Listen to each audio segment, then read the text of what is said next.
Saatku menyembahmu,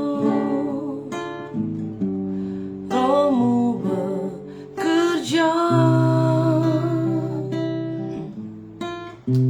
Saatku memujimu, Kau bertata di atas pujian.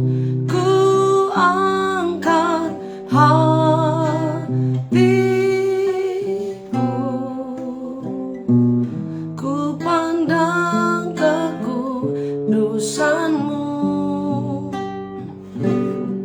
Saat ku sembah, ku pujimu, ku rasakan kehadiran-Mu Tuhan.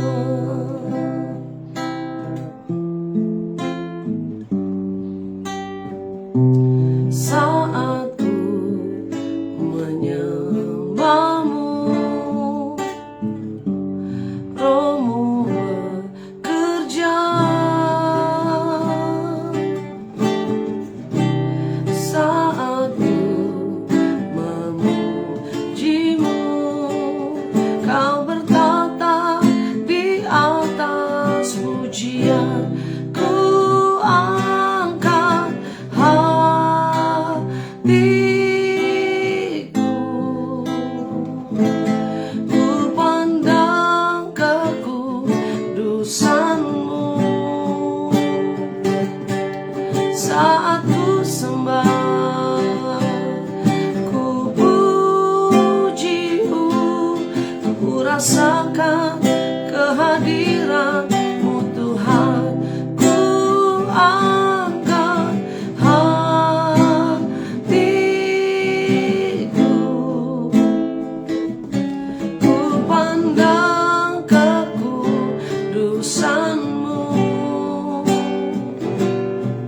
Saat ku sembah, ku puji-Mu, ku rasakan kehadiran-Mu Tuhan. Saat ku sembah, ku puji-Mu, ku rasakan kehadiran-Mu Tuhan. Saat ku sembah, ku puji-Mu, ku rasakan kehadiran-Mu Tuhan. Haleluya, Engkau yang ku sembah Tuhan. Terima kasih Bapa, kami bersyukur Tuhan. Haleluya, ajaib kuasa-Mu, terpujilah Engkau selamanya. Haleluya. Saat kami menyembah-Mu Tuhan, sungguh Roh-Mu bekerja di tempat ini. Roh-Mu bekerja di hati kami, Roh-Mu bekerja di ruangan di mana kami berada. Bapak, terima kasih. Hari ini hari yang Tuhan jadikan, hari di mana kami boleh bersekutu dengan Tuhan, hari di mana kami boleh berjumpa dengan Engkau. Kami buka hati kami Bapa, kami siap terima firman-Mu. Di dalam nama Tuhan Yesus kami berdoa. Amin. Haleluya. Shalom saudara yang dikasihi Tuhan. Puji Tuhan, selamat pagi. Kita kembali ada dalam Morning Devotion. Kita mau merenungkan firman Tuhan di dalam berkat anugerah Tuhan di hari yang ke-9 di bulan September. Lukas pasal yang ke-10, Lukas pasal yang ke-10 ayat 30. Saya akan baca dari ayat 30. Jawab Yesus, adalah seorang yang turun dari Yerusalem ke Yeriko. Ia jatuh ke tangan penyamun-penyamun yang bukan saja merampoknya habis-habisan, tetapi yang juga memukulnya, dan yang sesudah itu pergi meninggalkannya setengah mati. Kisah ini kita tahu bahwa ada perumpamaan yang Yesus lakukan. Kalau kita baca di ayat sebelumnya, ayat-ayat sebelumnya, ahli Taurat sedang mau mencoba Yesus. Nah, kalau kita baca di ayat yang pertama, ada ahli Taurat yang coba mau ngetes Yesus, nguji Yesus. Gimana sih, ya kan? Katanya, guru, apa yang harus kuperbuat untuk memperoleh hidup yang kekal? pertanyaan yang aneh-aneh saudara, pertanyaan pencobaan. Tetapi Yesus jawab, apa yang tertulis dalam hukum Taurat? Kasihilah Tuhan Allahmu. Jadi Yesus sedang menjelaskan bahwa kalau kamu mau mendapatkan hidup yang kekal, kasihilah Tuhan Allahmu dengan segenap hatimu. Dan juga hukum yang kedua yang sama pentingnya, kasihilah sesamamu manusia. Artinya begini, kasihi Tuhan dan kasih sesama manusia sama pentingnya. Tidak bisa kita lebih mengasihi Tuhan daripada mengasihi manusia. Firman Tuhan katakan hukum yang terutama betul kasihi Tuhan Allahmu. Tetapi tanpa kita mengasihi sesama, itu tidak ada artinya. Begitu juga Yesus mau menjelaskan dengan perumpamaan. Ada seorang yang turun dari Yerusalem, artinya orang Yahudi. Dia turun dari Yerusalem, orang yang percaya kepada Mesias, atau juga orang yang menyembah Bapa Yahweh. Dia turun dari Yeriko, dan ada satu peristiwa, dia dirampok. Dia bukan hanya dirampok, dikatakan dalam firman Tuhan dipukul. Kemudian dia dirampok habis-habisan, sehingga mungkin kondisinya sudah tidak berdaya. Nah, apa yang terjadi pada orang ini? Kita baca ayat berikutnya. Kebetulan ada seorang imam turun melalui jalan itu. Yang pertama, orang yang lewat adalah seorang imam. Imam bisa juga seorang hamba Tuhan, seorang pemimpin, seorang gembala, seorang pendeta dan sebagainya. Orang yang tahu tentang firman Tuhan. Apa yang dilakukan oleh imam ini? Turun melalui jalan itu. Ia melihat orang itu. Dia hanya melihat apa yang dilakukan. Tetapi ia melewatinya dari seberang jalan. Jangankan dihampiri saudara, dia lewatnya dari seberang jalan, cuma dilihat dari jauh dari seberang jalan, artinya dihampiri saja tidak, apalagi ditolong. Nah, imam ini dia. Yang kedua, ayat 32 dikatakan gini, demikian juga seorang Lewi datang ke tempat itu. Lewi berbicara tentang siapa? Lewi seorang hamba-hamba Tuhan, pelayan Tuhan. Mungkin dia bukan pendeta, tapi dia seorang hamba Tuhan, melayani Tuhan. Mungkin dia melayani di gereja, mungkin melayani di persekutuan doa, atau dia seorang yang tahu firman Tuhan. Tetapi apa yang dilakukan oleh orang Lewi ini? Orang Lewi itu juga melihat orang itu, tetapi ia melewatinya juga dari seberang jalan. Jadi sama dengan imam ini, nggak jauh beda. Dua orang yang Tuhan sedang umpamakan adalah orang yang mengenal Kristus, orang yang percaya kepada Yahweh, orang yang menyembah Bapa, tetapi tidak punya belas kasihan. Dia hanya melihat, bahkan melewatinya dari seberang jalan. Bukan melewati menghampiri dan pergi, tidak saudara. Tetapi melewati dari jauh, artinya tidak ada belas kasihan sama sekali. Nah, ayat berikutnya, lalu datang seorang Samaria yang sedang dalam perjalanan ke tempat itu, dan ketika ia melihat orang itu, tergeraklah hatinya oleh belas kasihan. Kita tahu cerita ini, kita sering baca, kita sering dengar cerita ini. Seorang Samaria yang baik hati. Nah, saudara dikasih Tuhan, saya percaya kita semua senang sekali berbuat baik. Tapi nggak semua nih ya. Ada orang senang berbuat baik, dia hanya lip service, dia hanya bicara. Tetapi orang yang sungguh-sungguh memiliki hati yang baik, hati yang rendah hati, hati yang mengasihi sesama manusia, dia suka sekali melakukan perbuatan baik. Yang setuju katakan amin. Nah saudaraku, bahwa perbuatan baik ini harus kita miliki. Sama-sama bilang harus saya miliki. Perbuatan baik bukan hanya kita teori, bukan hanya kita cerita, bukan hanya kita bisa ungkapkan lewat kata-kata, tetapi itu sia-sia tanpa kita lakukan. Kita harus memiliki perbuatan baik yang juga harus kita praktekkan. Sama-sama bilang praktekkan. Jadi tidak ada artinya perbuatan baik saudara cuma lip service. Wah, kita kalau ada orang susah harus tolong. Kita kalau ada orang membutuhkan harus tolong. Cuma teori kita bisa, kita tahu. Tetapi waktu orang betul-betul datang sama kita, betul gak kita tolong? Waktu orang betul-betul membutuhkan bantuan kita, benar gak kita langsung bisa membantu? Hari ini kita mau belajar perbuatan baik. Apa yang kita bisa pelajari dari kisah seorang Samaria? Ayat 33 ini saya diberkati sekali. Lalu datang seorang Samaria yang sedang dalam perjalanan ke tempat itu. Ketika ia melihat orang itu, tergeraklah hatinya oleh belas kasihan. Ingat, orang Samaria, orang yang tidak percaya kepada Bapa, orang yang tidak menyembah Bapa.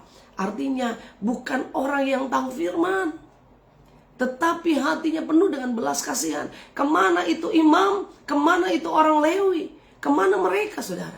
Tetapi hari ini orang yang tidak percaya kepada Bapa, dia punya belas kasihan. Ayat 34. Ia pergi kepadanya, membalut lukanya, lalu menyiraminya dengan minyak dan anggur. Kemudian ia menaikkan orang itu ke atas keledai tunggangannya sendiri, lalu membawa ke tempat penginapan dan merawatnya. Hal apa yang bisa kita pelajari dari seorang Samaria? Orang Samaria yang memiliki hati yang luar biasa. Dia melakukan perbuatan baik. Betul dia nggak percaya kepada Bapa. Betul dia tidak menyembah Bapa. Tetapi apa yang dia lakukan sungguh perbuatan yang luar biasa. Satu perbuatan baik.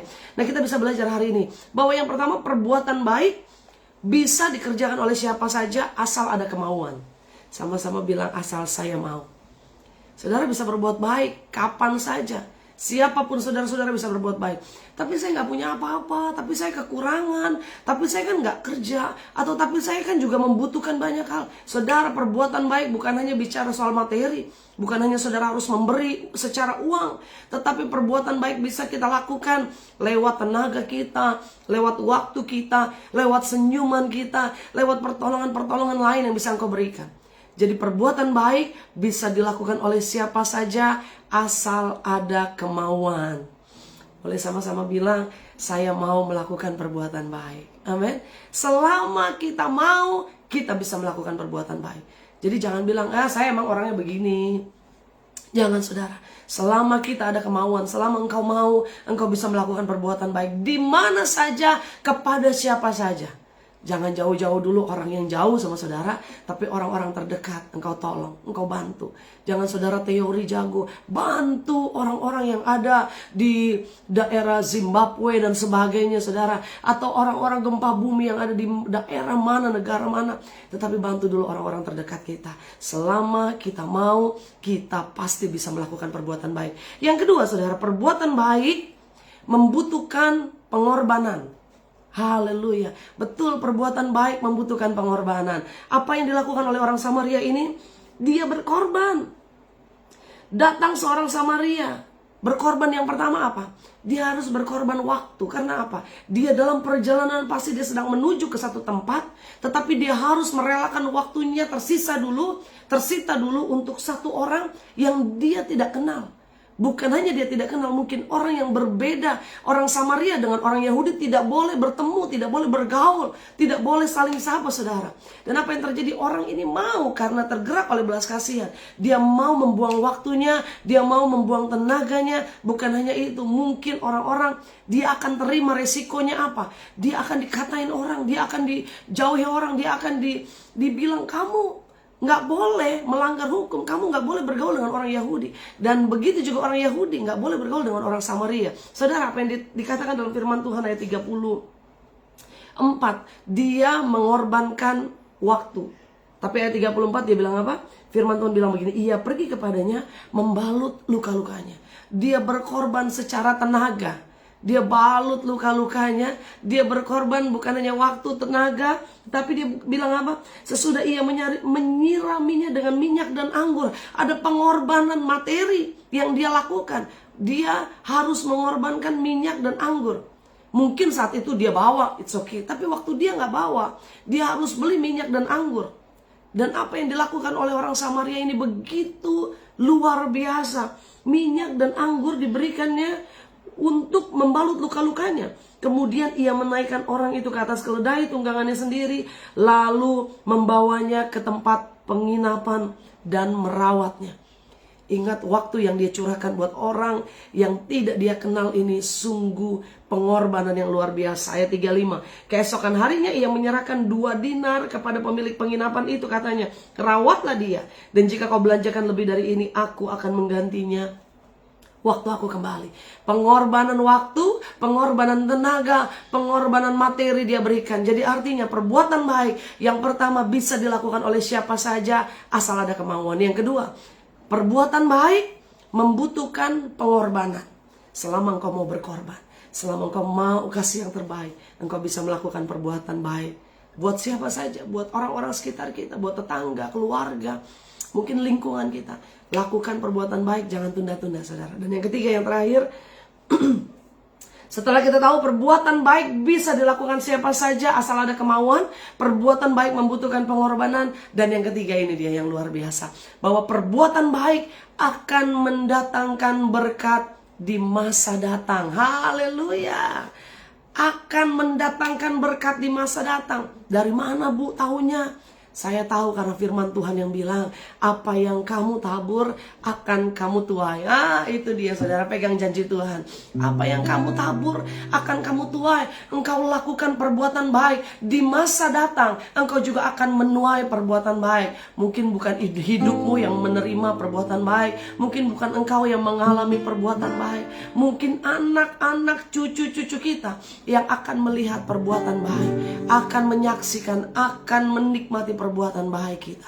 Saudara yang dikasih Tuhan, jangan jemu-jemu berbuat baik, jangan tunda-tunda berbuat baik. Hari ini lakukan perbuatan baik dimanapun engkau berada, maka hidupmu akan mengalami hal-hal yang dahsyat buat Tuhan. Saya mau nyapa dulu saudara saya, sahabat saya, Israel Sitorus. Isra, luar biasa, lama kita tidak bertemu Isra, tapi hari ini kita berjumpa sekalipun melalui live. Kasih Tuhan buat Isra dan juga buat Riko dan ketiga anak-anak Isra. Isra minta maaf melalui program ini. Saya juga ingin menyampaikan bela sungkawa buat Isra, karena saya baru tahu nih, beberapa bulan yang lalu Papa dipanggil Tuhan ke rumah Papa di surga. Dan hari ini Opa Yusrin, Papa, persis nih hari ini 9 September 2022, 4 tahun persis Papa juga dipanggil Tuhan. Isra, sama-sama kita. Haleluya. Salam juga dari Indonesia, dari Jakarta. Puji Tuhan. Nanti kalau Isra ke Jakarta bisa mampir-mampir ke GBI Pulau Gebang ya Isra ya. Puji Tuhan. Salam buat Riko, buat anak-anak. Tetap semangat, tetap kuat, tetap melayani Tuhan apapun yang terjadi. Isra di Australia terus jadi berkat, terus melayani Tuhan sampai akhir, sampai ketemu kita di Jakarta nanti. Haleluya. Kita berdoa. Bapak, terima kasih sukacita yang luar biasa kami terima pagi hari ini. Bagaimana kami menyaksikan perbuatan tangan Tuhan yang ajaib. Dan saatnya Bapak, setelah kami tahu, kami membaca firman-Mu, kami mendengar kebenaran firman-Mu, kami sadar bahwa kami begitu banyak menerima anugerah Tuhan. Perbuatan tangan Tuhan yang ajaib yang sudah menyelamatkan, menebus, bahkan menuntun kami hingga hari ini, sehingga kami boleh ada sebagaimana kami ada. Saatnya Tuhan, jadi pelaku firman dimanapun kami berada.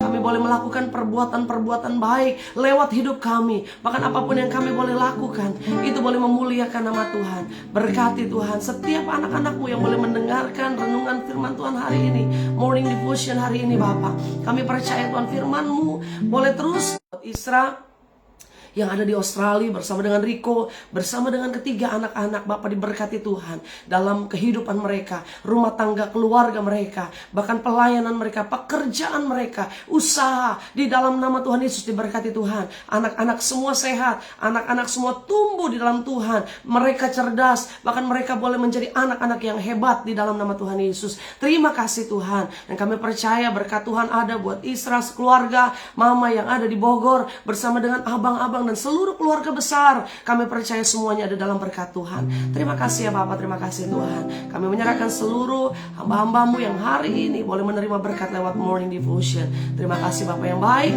Di dalam nama Tuhan Yesus kami berdoa mengucap syukur. Haleluya, haleluya.